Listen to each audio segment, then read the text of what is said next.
আমি ভেবেছিলাম এই ছেলেটাকে আমি প্রবাহ আমার সাথে থাকতে থাকতে হয়তো চেঞ্জ হয়ে যাবে, আর হ্যাঁ অনেকটা অনেকটা চেঞ্জ হয়েছে। সমস্যাটা অন্য জায়গায় হয়ে যায় যখন প্রবাহ আমাকে একটু বেশি ভালোবাসে, আমাকে একটু বেশি প্রায়োরিটি দেয়, আমার কথাগুলো একটু শোনে। আমি জানি না ওর মা না কে ও কান ভরে, তখন ঝামেলা শুরু হয়ে যায়, প্রচণ্ড ঝামেলা শুরু হয়ে যায়। লাস্ট দিনের ঝামেলাটা আমি বলছি। আমি চন্দননগরে ক্লাস করাতে যাই, বিয়ের আগে আমার চন্দননগরে শ্বশুরবাড়িতে ক্লাস হতো, বিয়ের পর অবধিও হয়ে যায় শ্বশুরবাড়িতে ক্লাস। আমার সব স্টুডেন্টরা আমাকে কমপ্লেন করতো আমার নিচে যে জেঠি শাশুড়ি থাকে তারা নাকি আমার স্টুডেন্টদের জুতোর মধ্যে নাকি জল ঢেলে দিত।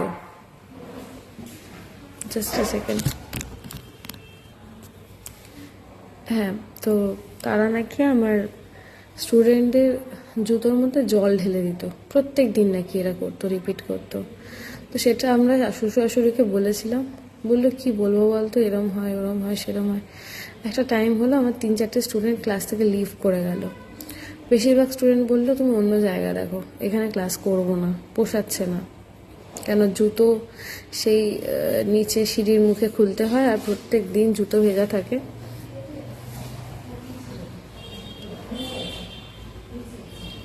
প্রত্যেক দিন জুতো ভেজা থাকে, তো এখানে ক্লাস করব না, তুমি অন্য কোথাও ক্লাস করো। তার মধ্যে অগাস্টের এই ঝামেলা হয়ে যায়। 1.5 মাস যখন ছিলাম না বাড়িতে, তো ওই 1.5 মাসের মধ্যে আমার ক্লাসের লোকেশন চেঞ্জ করে আমি একটা স্টুডেন্টের বাড়িতে করি, যেটা ফার্স্ট শুরু হয় হচ্ছে চুঁচুড়াতে, চুঁচুড়া স্টেশনের কাছে। ওইটাও আবার মানে স্টেশন থেকে একটু দূরে, তো সেখানেও আবার সমস্যা হয় কি অনেকে যাতায়াতের প্রবলেম হয়। বেশিরভাগ স্টুডেন্ট আমার এই শ্বশুরবাড়ির এরিয়ার থেকে যেত, যাতায়াতের সমস্যা অনেক কিছু নিয়ে। তাও ওখানে করছিলাম, ওখানে কিছু স্টুডেন্ট কমলো, কিছু বাড়লো, করতে করতে এই লাস্ট ডিসেম্বরের আমি 3টে ক্লাস করাতে পারিনি। লাস্ট 3টে ক্লাস আমার শোয়ের জন্য ডিসেম্বরে আমি করাইনি। জানুয়ারির ফার্স্ট ক্লাসটা আমার আবার লোকেশন চেঞ্জ হয়ে যায়, হয়ে যে লোকেশনটা হয় সেটা হয় আমার শ্বশুরবাড়ি থেকে 5-7 মিনিটের একটা ডিস্টেন্সে। তো আমি রাস্তার উপরে জেনারেলি গাড়ি রেখে, আর আমার যদি মনের মধ্যে কোনো চোর থাকতো আমি গাড়ি অন্য কোথাও লুকিয়ে রাখতাম, আমি রাস্তার উপর গাড়ি রেখে ওদের বাড়িতে ক্লাস করিয়েছি। তো এর আগেও একবার ওদের বাড়িতে ক্লাস করানো হয়েছে, কারণ চুঁচুড়াতে যেখানে ক্লাস করাই সেবারও সেখানে কি রং টং হচ্ছিল বা পাড়ায় কাজ হচ্ছিল, গাড়ি ঢুকবে না সামথিং, এসব কারণের জন্য ওখানে আমি ক্লাস করিয়েছিলাম। তো ক্লাস করিয়েছি কোনো কারণে। এবার প্রবাহর সাথে লাস্ট 31স্টে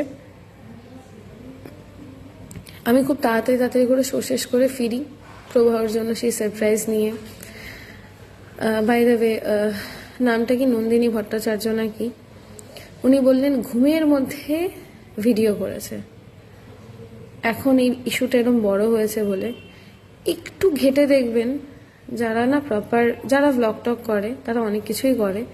আর আমি ওকে ঘুম থেকে তুলে ওর জামা কাপড় খোলা ছবি আমি দিইনি, ও একটা সাইড পাশ ফিরে ঘুমাচ্ছিলাম, ওকে ডেকে বললাম তোমার জন্য একটা সারপ্রাইজ এনেছি, ওঠো। এগুলো বার্থডে সারপ্রাইজও হয়, এরকম করে লোকে সারপ্রাইজ দেয়, ইটস ভেরি নর্মাল থিং। আমি ওকে ডাকলাম, আমি ডেকে বললাম কি গো 12টা বাজবে, এবার একটু ওঠো, একটা জিনিস এনেছি। ও লিটারেলি আপসেট ছিল, কারণ আমার 10:30টায় ঢোকার কথা, সেখানে আমি 11:30টায় ঢুকেছি। আমার ডালহৌসি অ্যাথলেটিক ক্লাবের প্রোগ্রাম ছিল, সেখানে পুরো প্রোগ্রামটা লেট করে শুরু হয়েছে, সেটা আমার ফল্ট নয়। আমাদের শোয়ে ঢোকার টাইমিংয়ে ঠিক থাকে, বেরোনোর টাইমিং ঠিক থাকে না। আর এটা প্রবাহ জেনে জেনে বুঝে আমাকে বিয়ে করেছে। আমি ডাকলাম, একটু আপসেট ছিল, আমি মানে তোমার জন্য দুটো গিফট এনেছি, একটু ওঠো। কোনো রকমের উঠলো, উঠে দেখে বলল ইমা ব্যাগটা তো ছোট হয়ে গেছে। আমি খুব এক্সাইটেড ছিলাম যে খুব খুশি হবে, মানে আমি যে টাকাটা 31স্টে পেয়েছি পুরো টাকাটা দিয়ে আমি শপিং করে নিয়ে চলে এসেছি। ইমা এটা তো ছোট হয়ে গেল। আমি ছোট হয়ে গেল, ঠিক আছে দেখছি যদি কালকে এক্সচেঞ্জ করা যায় করিয়ে আনবো। তারপর কোচের একটা বেল্ট, ওর অনেক দিনের ডিমান্ড ছিল একটা কোচের বেল্ট নেবে, 24,000-25,000 টাকার দাম বেল্টটা। সেটাও নিয়ে এলাম। সেটা দেখে বললো এটা ভালো, এটা ঠিকঠাক, এটা চলবে।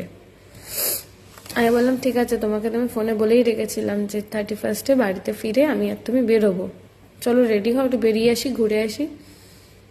এখন বেরোবে? কোথায় যাবে? এখন কি দরকার বেরোনোর? না কিছু না, জাস্ট 10টা মিনিট 15টা মিনিটের জন্য গাড়িটা নিয়ে একটু ঘুরে চলে আসবো, চলো। কারণ কালকে তোমার স্ট্যান্ড বাই আছে, তোমার ডিউটি লেগে যেতেই পারে, আমি জানি 1 জানুয়ারি আর বেরোনো হবে না, চলো। কিছুতেই বেরোতে চাইলো না। লাস্টে মুখটা এমন করলো যেন বিশাল বড় একটা ইয়ে পড়েছে। লাস্টে অনেক কিছুর পরে গিয়ে লাস্টে আমাকে বলছে যে, আমি ওকে যখন বললাম না তোমাকে তো বলেই রেখেছিলাম, না তুমি 1 ঘন্টা লেটে এসছো। আলাম 1 ঘন্টা লেটে শোতে যাওয়ার টাইমিং ঠিক থাকে, তাও 12টার আগে আমি কিভাবে গাড়ি চালিয়ে আমি এসছি এটা একমাত্র মধুমিতা জানে। মধুমিতা মানে আমার সাথে যে মেয়েটা থাকে, আমি কিভাবে গাড়ি চালিয়েছি যে তাড়াতাড়ি ঢুকতে হবে বাড়িতে। আমি বললাম চলো একটু, চলো 10-15 মিনিট ঘুরে চলে আসছি। ও বেরোলো না, এমনভাবে বললো চলো ঘুরে আসি, যেটা দেখে আমার আর বেরোতে ইচ্ছাও করলো না। আমি ছেড়ে দাও।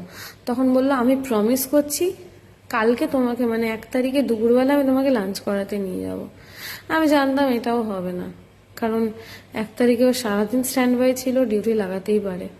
1 তারিখে 8:30টার সময় আমার ঘুম ভাঙছে, কি না ও নাকি ফোন মিস করে গেছে, রস্টারের কল আসছিল সেটাকে মিস করে গেছে। তো যেহেতু মিস করে গেছে, রস্টার নাকি ওকে চেন্নাইয়ে লে ওভার দিয়ে দিয়েছে, 3 দিনের জন্য না 2 দিনের জন্য লে ওভার, চেন্নাই চলে যাবে। সমস্যাটা অন্য জায়গায়। সমস্যাটা হচ্ছে আমার যদি 2-3 দিন 4 দিন পর পর কাজ থাকে, সেটা নিয়ে বাড়িতে বিশাল বড় ইস্যু হয়ে যায়। ছেলে একা থাকে, ছেলে যদি 1 মাস বাইরে কাজ থাকে সেটা কোনো ইস্যু নয়, কারণ সে তো ছেলে, তার কাজ থাকতেই পারে।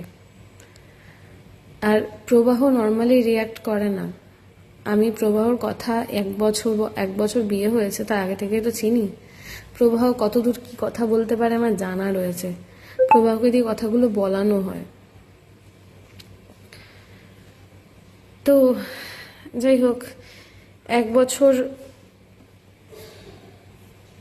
এই 1-1.5 বছরে আমাদের যখনই ঝামেলা হয়েছে, ঝামেলার কারণ একটা, আমার মা কিন্তু ওই অগাস্টের পর থেকে আমার মা আমার ফ্ল্যাটেই উঠতো না। খুব বেশি হলে পাপাইদা গিয়ে ব্যাগটা দিয়ে আসতো, মা নিচে গাড়িতে ওয়েট করতো, আমি রেডি হতাম, আমি নেমে চলে আসতাম। প্রবাহ কোনোদিন বলেনি যে মাকে উপরে ডাকো, বসুক, কোনো দিন না। যেদিনকে নিউ ইয়ারের রাত, প্রবাহর বাবা মা ফোন করলো প্রবাহকে, না প্রবাহ ফোন করলো, হ্যাপি নিউ ইয়ার মা বাবা। আমিও ততক্ষণে আমার মাকে ফোন করলাম যে মা বাবা কোথায়, বললো ঘুমিয়ে গেছে। বললাম ঠিক আছে হ্যাপি নিউ ইয়ার, আমার রাখো, প্রবাহ তো বাবা মার সাথে কথা বলছে, মনে হয় আমাকে এক্ষুনি দেবে, আমি কথা বলে তবে তোমায় ফোন করছি। বললো হ্যাঁ ঠিক আছে। আমি ফোনটা রাখলাম, প্রবাহ ফোনটা কথা বলে রেখে দিল। আমাকে বললো বাবা মা তোমাকে হ্যাপি নিউ ইয়ার বলেছে, তুমি কথা বললে না তো? আমি তো দাঁড়িয়েছিলাম, ভাবলাম ফোনটা তুমি আমাকে দেবে। বললো না ওরা বোধহয় ব্যস্ত আছে। ও আচ্ছা, মানে আমাকে হ্যাপি নিউ ইয়ার কেউ বলেনি। তো এদিকে এরকম বসে রয়েছি আমরা, তখন আমাদের রাতে বেরোনো হয়নি, 31 বেরোবো করে বেরোনো হয়নি। আমি তখনও রেডি হয়ে বসে, যদি একবার বলে চলো ঘুরে আসি। তো প্রবাহর ফোনে আমার মায়ের ফোন ঢুকছে, প্রবাহ ধরছে না ফোনটা। আমি বললাম কে ফোন করছে, ফোনটা ভাইব্রেট হচ্ছে, তোমার মা। আমি বলছি ও, আমি বলিও নি ধরো। তারপর ধরলো, আমার মা নিউ ইয়ার উইশ করলো, নিল। অষ্টমঙ্গলার পরে প্রবাহ একটা দিনের জন্য আমার বাড়ি যায়নি, থাকা তো দূর, খেতেও যায়নি। হ্যাঁ মাঝে মধ্যে এরম হয়েছে, আমাকে রাস্তার উপর আমাকে ড্রপ করে দিয়েছে, মানে আমার গাড়িটা নিয়ে। ও অনেকে বলছিলে না যে থার নাকি গিফট করেছে প্রবাহ, একবার বাড়িতে এসো। থারটা যখন আমি কিনেছি, প্রবাহকে আমি চিনতামও না, প্রবাহ আমাকে চিনতো না। ওটা আমার অনেক কষ্টের টাকা, গাড়িটা আমি কিভাবে কিনেছি আমি জানি। কারণ আমার যখন একবার আমি ডিসাইড করি এটা করবো বা এটা কিনবো, আমি সেটা কিনেই থাকি, সেইভাবেই গাড়িটা আমার কেনা। তো সরি ফর মাই ল্যাঙ্গুয়েজ, আবলদার মতো কথা বলে লাভ নেই, যেটা জানো না সেটা নিয়ে কথা বলে লাভ নেই। থার কিনেছি, থার আমার অলমোস্ট 4 বছর রানিং, 4-4.5 বছর রানিং। থারটা আমি যখন কিনেছি আমি প্রবাহকে চিনতাম না, পারলে একবার নেটটা ঘেটে ভিডিওগুলো দেখো, তখন আমি ব্লগ করতাম না, কিন্তু ভিডিও ছেড়েছিলাম থার কেনার, কারণ প্রথম গাড়ি আমার। প্রবাহ এই কথাটা বলবে না যে থারটা আমাকে কিনে দিয়েছে। যাই হোক, এবার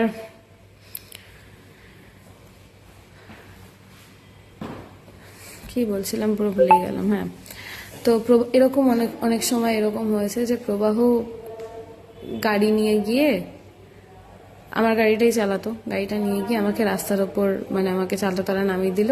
আমার বাবা ডাকলো এসো বাড়িতে, না গো তাড়া আছে আজকে যাব না, আমাকে নামিয়ে দিয়ে চলে যেত। কিন্তু প্রবাহর বক্তব্য, যেহেতু আমি বৌমা, আমি সামনে থেকে ঘুরে যেতে পারবো না, আমাকে বাড়ি যেতে হবে, সবার হাতে পা ধরে প্রণাম করতে হবে, সে আমার সাথে ধূর্ছাই ব্যবহার যে যাই করুক না কেন আমাকে মানে গলবস্ত্র হয়ে তাদের সাথে কথা বলতে হবে। আমি করেওছি, আমার মনটাকে মেরে দিয়ে আমি করেছি শুধু প্রবাহর সাথে থাকবো বলে। ওর মা বিয়ের আগে একটা কথা আমার কানে দিয়েছিল যে ছেলে এরম থাকবে না, ছেলে ভালো ছেলে, এ আস্তে আস্তে ঠান্ডা হয়ে যাবে, এত মেজাজ থাকবে না।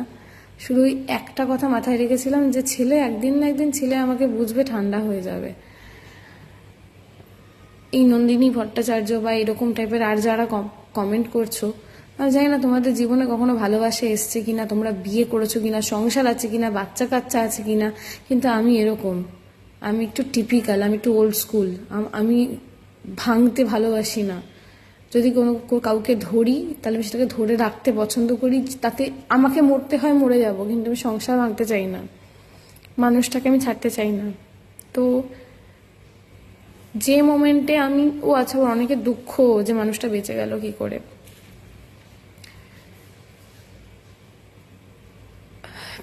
আমি দেখাচ্ছি একটা একটা জিনিস আমার দেখানো দরকার, দাঁড়াও।